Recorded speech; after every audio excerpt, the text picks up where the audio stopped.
4 নং পল্লী দক্ষিণ ইউনিয়ন বিএনপির সভাপতি উনি এই সময় সম্মেলন করেছেন যে প্রোগ্রামটি সম্পর্কে কেউ জানে না। আমি আপনাদেরকে পরিষ্কার করে বলবো যে এই প্রোগ্রামটি উনিও যিনি বলেছেন উনিও আরো 2 সপ্তাহ আগে জানেন। যদি এটা আমার কথাটা মিথ্যা হয় তাহলে বিচার আপনার সবার কাছে আমি দিয়ে দিলাম। এই প্রোগ্রামটি পূর্ব নির্ধারিত এবং সবাই অনেকে জানতো। আমাদের কথা হলো এখানে আমরা প্রোগ্রাম দিয়েছি সাংগঠনিক প্রোগ্রাম।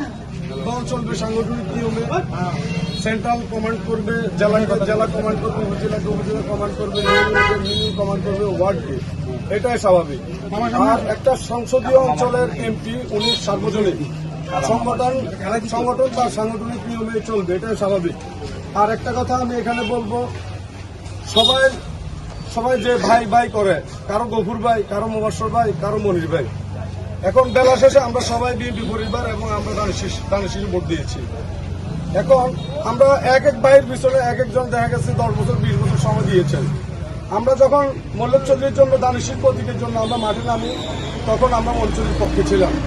এই 10 অঞ্চলে যখন উনি নির্বাচন করতে পারেননি, তখন আমরা গফুরিয়া দিয়েছি, আমরা গফুরিয়া নির্বাচনের জন্য প্রস্তুতি নিয়েছি এবং শ্রম দিয়েছি। তারপরে দিয়ে যখন আমরা প্রার্থীশূন্য হয়ে গেলাম, তখন মহাশয় আলম ভূঁইয়া দানের শীষ প্রতীক এনেছে, আমরা সাদর গ্রহণ করেছি এবং আমরা লালমাই উপজেলার বিএনপি এবং অঙ্গ সহযোগী সংগঠন সহ মল্লিক চৌধুরীর হাতে গড়া এই লালমাই উপজেলার জনপদ সবাই ভোট দিয়েছেন। দল মত ধর্ম বর্ণ নির্বিশেষে সবাই দানের শীষে ভোট দিয়েছে মহাশয় আলম ভূঁইয়াকে। এখন আমাদের কথা হলো আমরা সাংগঠনিক রাজনীতি করব। এলাকার উন্নয়নের জন্য এমপি সাহেব যেটা করেন উনি এটা ওনার বিষয়।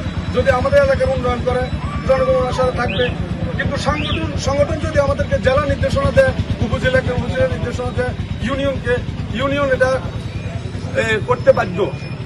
আজকে আমাদের 4 নং পল্লী দক্ষিণ ইউনিয়ন বিএনপির সভাপতি উনি এই সময় সম্মেলন করেছেন যে প্রোগ্রামটি সম্পর্কে কেউ জানে না।